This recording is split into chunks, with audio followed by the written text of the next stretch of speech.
the deadliest mass shooting in modern American history. That was the summary of the horrific end to the country music festival on the Las Vegas Strip, with 59 people killed as we file this and more than 500 injured.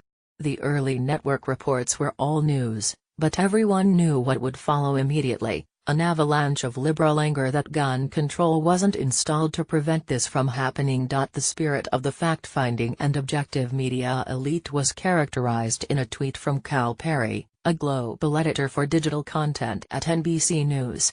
Been a journo for a while now. It has become impossible to report just facts about gun violence. The fact is America needs gun control. This is why most Americans distrust independent fact-checkers with media credentials. Emotions trump facts. It's a fact that Hillary Clinton was the most qualified, deserving Democratic nominee in modern history. It's a fact that the Russians installed Donald Trump in the presidency. It's a fact that guns cause violence. It's also a fact that truth has a liberal bias, and the media's job is to deliver that truth with buckets full of gusto. Former NBC anchor Tom Brokaw announced once again it was time for a serious conversation about access to deadly weapons. I think this is time for a national dialogue that we can have in a calm and reasoned way in which the country can figure out how come we have so many mass shootings in this country, since the killer, Stephen Paddock, had assembled an arsenal of guns and ammunition to mow down innocent people. That dialogue ought to begin by asking these journalists which laws would have prevented these murders. But a dialogue is not what they want. We've been having a dialogue for years, and they haven't succeeded. They want a monologue describing just how much gun control we should have. NBC's Matt Lauer continued the monologue. Mass shooting is defined as, what is it? 4 people, I think, killed is a mass shooting.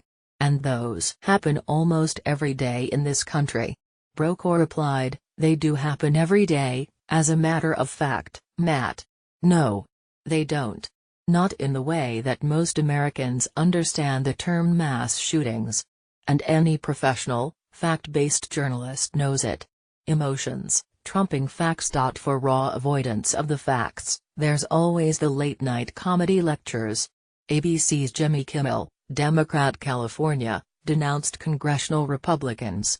He said Mitch McConnell, Paul Ryan and others who won't do anything about this, because the NRA has their balls in a money clip, also sent their thoughts and their prayers today. Which is good. They should be praying for God to forgive them for letting the gun lobby run this country because it's so crazy. Try to find a fact in there. The previous message might as well have been brought to you by speechwriters from the office of Senator Charles Schumer. In the realm of actual facts, Glenn Kessler, the Washington Post fact-checker, set out to analyze Marco Rubio's claim in 2015 after the mini-jihad in San Bernardino, that none of the recent mass shootings would have been prevented by new gun laws. Kessler analyzed the 12 most recent mass shootings and their perpetrators, and announced Rubio was correct. Everyone in America mourns these mass shootings. Everyone. But liberals think only they have the compassion and common sense to end it. Liberals are furious about this because it demonstrates all their liberal media bias, and all their liberal celebrity consciousness raising accomplishes nothing. Evil plotters, who have no criminal record, are going to be able to buy guns, and they're going to be able to pass background checks, and their plots won't be stopped by the Brady campaign. Will someone please stick these facts in Tom Brokaw's national dialogue where they belong? Brent BOZELL III, is the president of the Media Research Center. Tim Graham is director of media analysis at the Media Research Center, and executive editor of the blog newsbusters.org. To find out more about Brent BOZELL III and Tim Graham, and read features by other Creators Syndicate writers and cartoonists, visit the Creators Syndicate webpage at www.creators.com. Copyright 2017 Creators.com. The Naval War College of the United States Navy is founded in Newport, Rhode Island. The American Library Association was founded,